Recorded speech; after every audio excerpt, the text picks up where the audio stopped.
যেহেতু অল্প অল্প শীত পড়ছে তাই এখানে দেখুন লাল মূলোর আগমন ঘটে গেছে। তো আজকে ভেবেছি এই লাল মূলো আর এই শসা আর এই পেঁয়াজ দিয়ে স্যালাড বানাবো। স্যালাড আমাদের মানে পাতে প্রতিদিনই থাকে, ভীষণই উপকারী। কিছু না হোক গ্রিন স্যালাডটা সবাই খেতে পছন্দ করে। এখানে গাজর বিট থাকলে সেগুলোও দেওয়া যায়, আমি আজকে এগুলো দিইনি। আর এই যে পেঁয়াজটা দেখাই, এটা আপনাদের সাথে শেয়ার করি। এটা কিন্তু কাঁচা পেঁয়াজ, কালারটা দেখলে বুঝতে পারছেন এটা শুকনো পেঁয়াজ না, কারণ এটার হাফ পোর্শন আমি নিয়েছি, আরেক হাফ পোর্শন আপনাদের দেখিয়ে দিচ্ছি। এই দেখুন বাইরেটা ঠিক এরকম হবে খোলার কালারটা।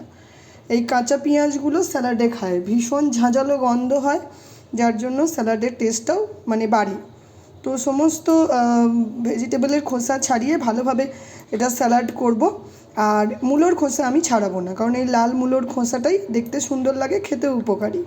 তো চলুন অল্প অল্প করে এটা বানাই আর আপনাদের দেখাবো।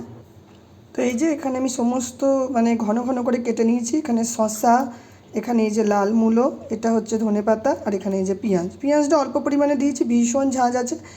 আর টেস্ট বাড়ানোর জন্য এখানে অল্প একটুখানি লেবুর রস চিপে দিতে হবে।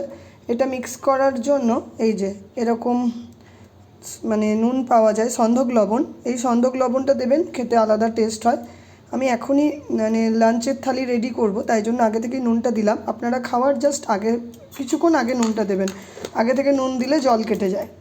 আর আরেকটু টেস্টের জন্য এখানে অল্প মানে স্লাইট খুব কম পরিমাণে এই যে একটু ব্ল্যাক পেপারের গুঁড়ো দিলাম, বাস আর কিচ্ছু লাগবে না। লাস্টে খাওয়ার আগে এই যে লেবুটা চিপে দিচ্ছি, এটা দিয়ে খুব ভালোভাবে এটাকে মিশিয়ে নিতে হবে।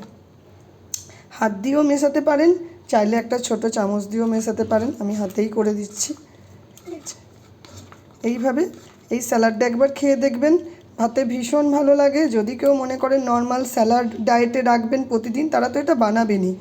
আর মূলোর একটা বৈশিষ্ট্য বলি, মূলো হয়তো অনেকে মনে করেন যে এটার থেকে হজম করতে প্রবলেম অনেকের হয়, কিন্তু মোটেও না। মূলো হচ্ছে মানে কোলেস্ট্রল যাদের আছে, কোলেস্ট্রলকে ভীষণ কমায়। তো এভরিডে যদি খাওয়ার মধ্যে মূলো রাখা যায় তো সেটা স্বাস্থ্যের জন্য উপকার হয়। আজকের ভিডিও কেমন লাগলো অবশ্যই জানাবেন, যদি ভালো লাগে তাহলে লাইক শেয়ার সাবস্ক্রাইব করবেন।